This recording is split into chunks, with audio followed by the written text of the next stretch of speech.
手低問，何時何方何樣？回音輕傳，此時此處此模樣。何須多見復多求？斜長一曲歸途上。此時此處此模樣，此模樣。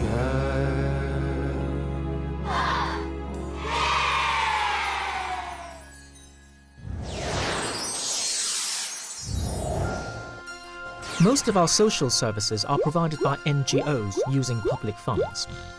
In recent years, Hong Kong has seen the emergence of a number of social innovation projects to meet different kinds of community needs. They have brought a lot of benefits to our society, suggesting that there are many people who are in need of help in Hong Kong. In this episode, we will introduce a series of social innovation projects that aim to help persons with disabilities and see how they help them lead a new life. We can find around us people with different types of disability. Their needs are very often neglected, and they are discriminated as welfare recipients with no contribution to society. This undermines their self-esteem and makes them feel helpless. In fact, they have only lost part of their bodily functions and they're still able to work. Given the opportunities, they can be self-reliant and be constructive members of the society. This is exactly a major function of social innovation. That is, to give these minorities a chance to rise and shine. Whether handicapped or able-bodied, together we are Creative Hong Kong. The most important significance of this training program is that it changed our role in society.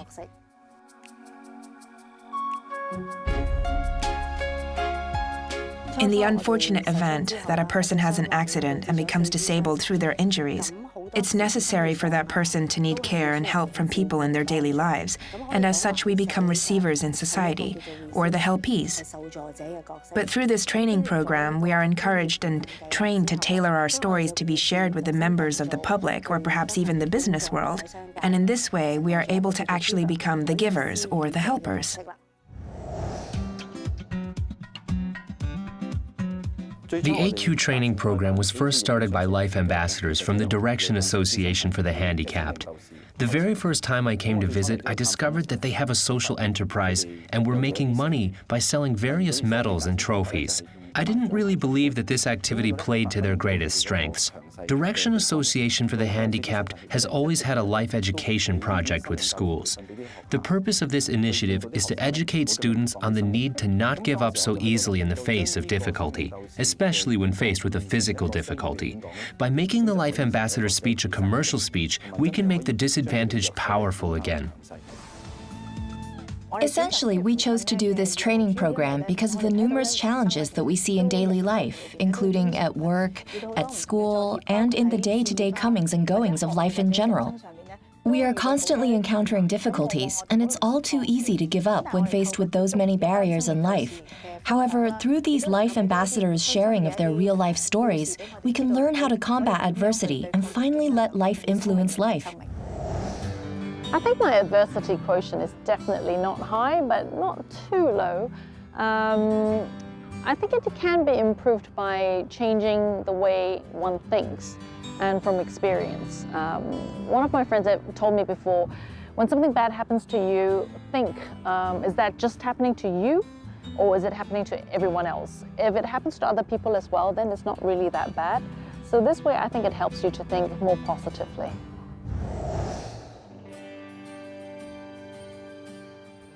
Clara's with the Direction Association for the Handicapped. Clara, so what prompted you to set up the AQ training program in the first place?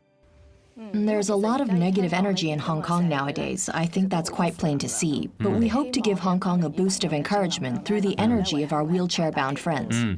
I'm particularly interested to find out if at any point you noticed any tangible difference in your instructors and staff as a result of this professionalization process that they went through. Totally. In the years that I've been with Direction Association, I've met many of our disabled friends very soon after they were injured. And when I first visited them, a large percentage of them weren't even able to look at us. But gradually, as we visited them more and encouraged them to leave their homes, they started to gain more confidence to go on stage and share their experiences with the students in attendance. Over time, we've become a social enterprise with professional training. This has the advantage of making our disabled friends more upwardly mobile and giving them greater choices in their lives. We hire instructors to train our disabled friends and gradually shape them into professional AQ trainers. Well, you see, Direction Association instructors are responsible for training employees in the most effective ways to deal with adversity. Every instructor that we have has gone through their own personal adversities in life, and they will share these experiences with the community and how they face their own personal hurdles and eventually overcame them. Sharing their real-life experiences alone is very convincing. To help our instructors become more professional, I provide training for them on course design, how to analyze the needs of the organizations, and how to use different methods to inspire and instruct different corporate employees to understand what adversity is. Many corporations are very happy with their performance, and we even have invitations from overseas for their training.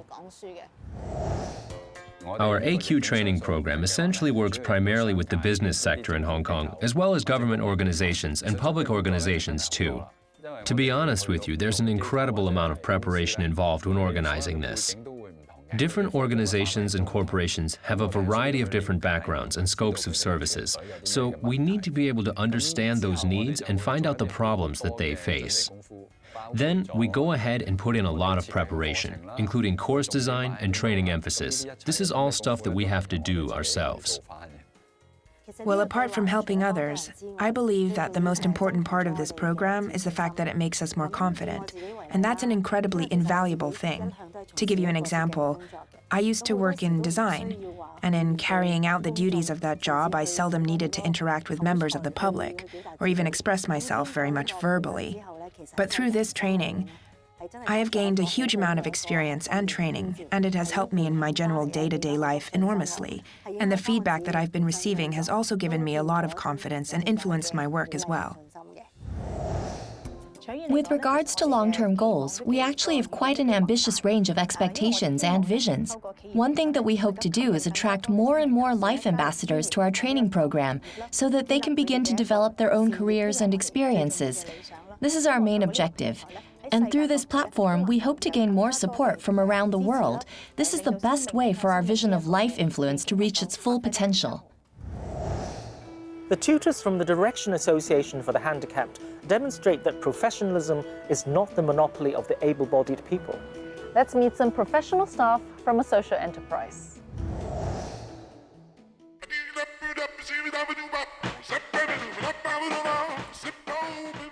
The I stands for inclusion, social inclusion, which is the objective that we had for iBakery from its very early inception.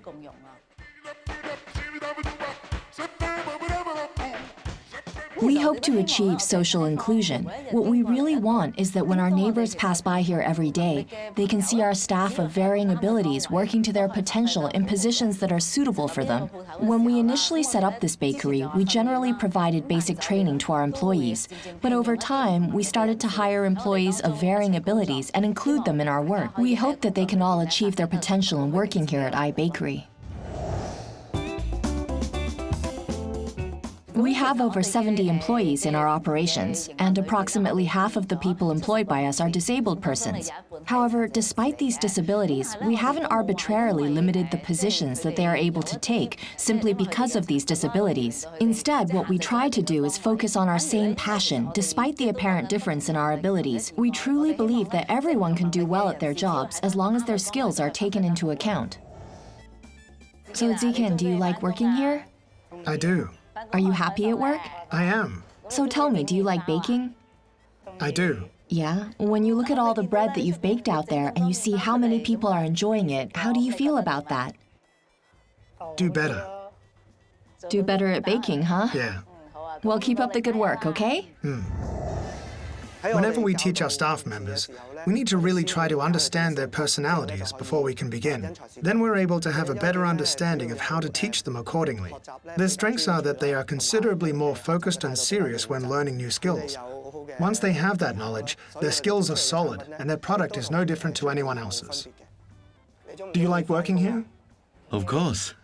Are you happy? I am. So how do you feel when someone from the public comes in here and compliments your bread or your cookies after they've tried them? I'm happy. You're happy? What else? It's good. It's good?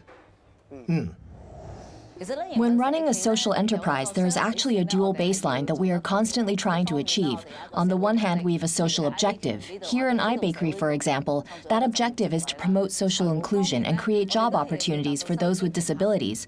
On the financial side, we must of course break even. So as a social enterprise, we must not only consider the need for training, but we also need to understand the demands of our customers. If we can do that, then we can satisfy this dual baseline and carry on in our sustainable development.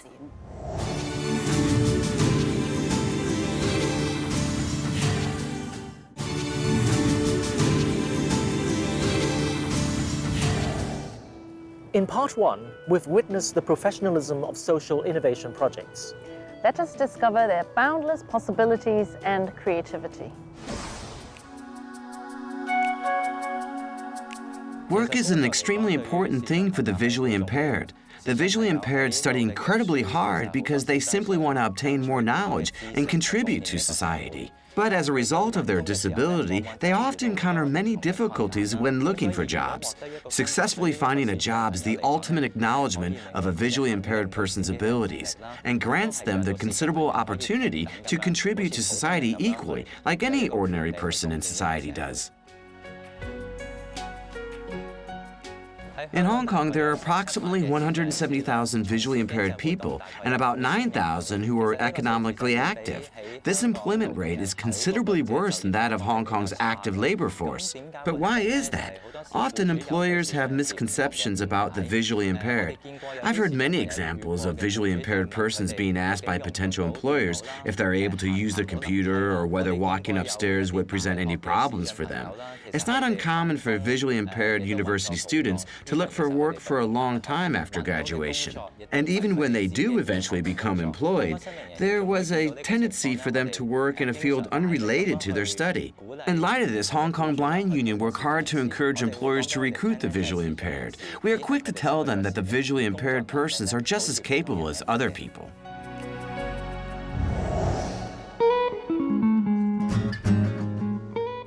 We organized the Visually Impaired Baristas training program in light of some government statistics that were released. In the unemployed population, the visually impaired form by far the largest group among the disabled sector.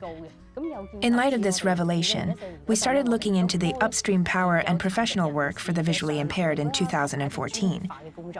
Overall, I would have to say this program has been incredibly successful, since we hope to use it to dispel doubts about the disabled in the business world and among employers. Most of the time, misunderstanding arises from a lack of understanding, just like how we often underestimate the abilities of the visually impaired.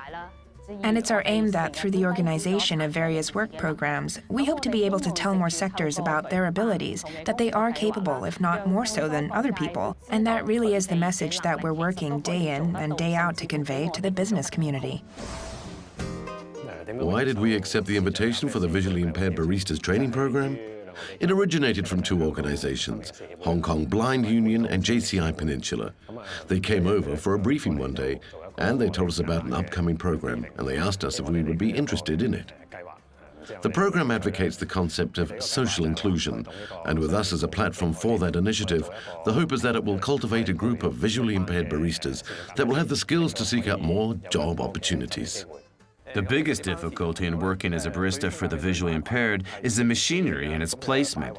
When we make coffee, many of the machines are quite hot, and when you can't see, you may easily burn yourself. However, if they are familiar with the placement of the machinery, they can easily avoid areas they shouldn't touch. Once they are familiar with the environment, they can make coffee in a coffee shop without any problems at all. I do very much support giving equal pay to the disabled because in a lot of job positions, I think their performance should be just as good as the able-bodied people. But even in situations where their disability may, to a certain extent, affect their performance, I think their employers should still give them equal pay, because for them it's really an act of corporate social responsibility. An enterprise or business must show to society that they do care about the welfare of the less unfortunate people in our midst.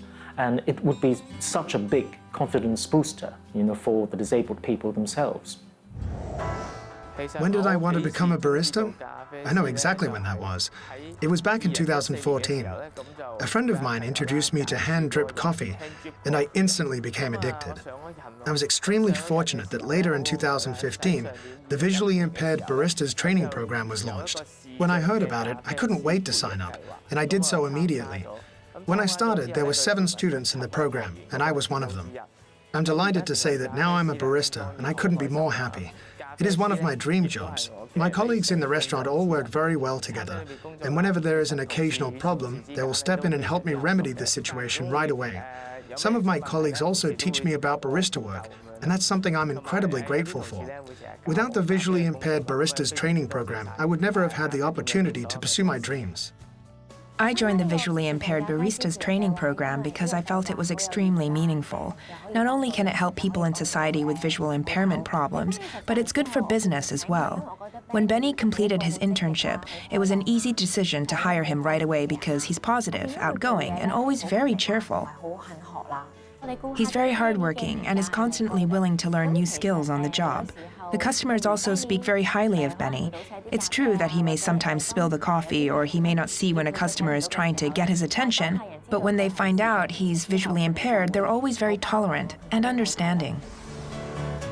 Through the Visually Impaired Baristas Training Program, we hope more employers will recruit visually impaired employees so that they can break out of their mold and get rid of their old misconceptions. We hope that this will have the effect of making people recognize the abilities of the visually impaired and give them a job to contribute to society. What the disabled need most may not be pity or sympathy, but the chance to be self-reliant. Next, we will see how a social innovation project helps the hearing impaired to solve their problems and lets them show their true worth.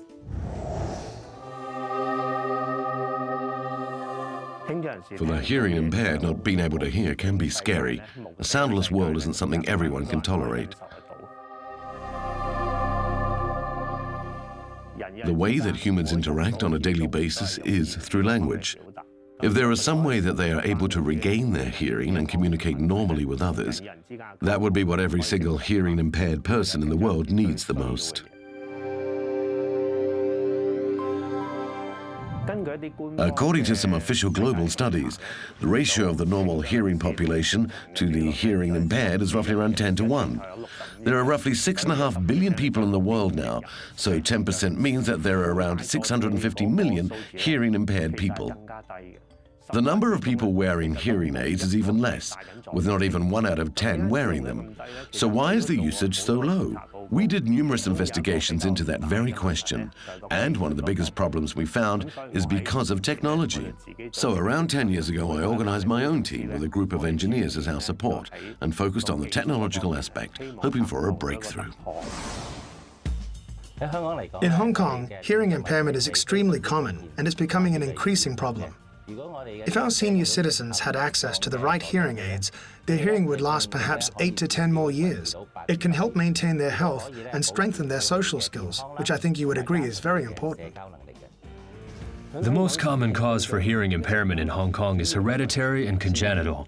However, as the population of the city ages, hearing impairment due to old age is obviously bound to become more prevalent. It was quite common that in the past, the hearing impaired were often particularly resistant to wearing hearing aids. There were various reasons, including the fact that they amplify all sounds, including noise, and they may have the effect of making them feel unwell or even dizzy. However, as technology advances, new hearing aids have been developed that deal with these issues quite effectively.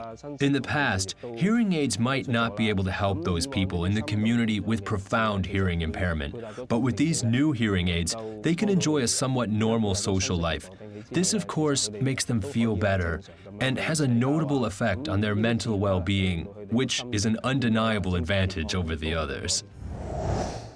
Hi, Mr. Chang. Hello. Could you please tell us briefly about the hearing aids that you developed? Well, for the hearing impaired, we usually talk about turning up the sounds for them whenever they are unable to hear something. The problem with doing this, however, is that we often get feedback when sounds get very noisy. And typically less than 2 or even 1 month of using the hearing aids, or when the hearing impaired person is in a particularly noisy environment, they will quite often turn them off immediately. What we have to achieve is a technical breakthrough to reduce any unwanted noise. The technology is actually quite simple. If I'm having a conversation with you, I would usually be in front of you, but there may be many people talking behind you as well. Or perhaps there is even a radio playing, or somebody talking noisily on a phone beside you. The noise at your back may actually drown out the sound that's in front of you. Our technology focuses on a 60-degree angle directly in front of you, with 30 degrees being evenly shared each side on the left and right. With this innovation, it can include many people in the environment around you.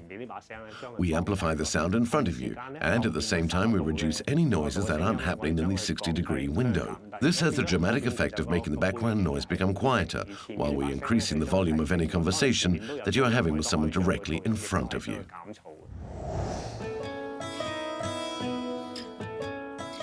This product was developed and made in Hong Kong, so we hope to do our best to make it a popular solution for the hearing impaired of the city. We want to make it so that a large majority of the hearing impaired population can have access to this life-changing product and in turn benefit from its technology. This will help them overcome their impairment on a daily basis.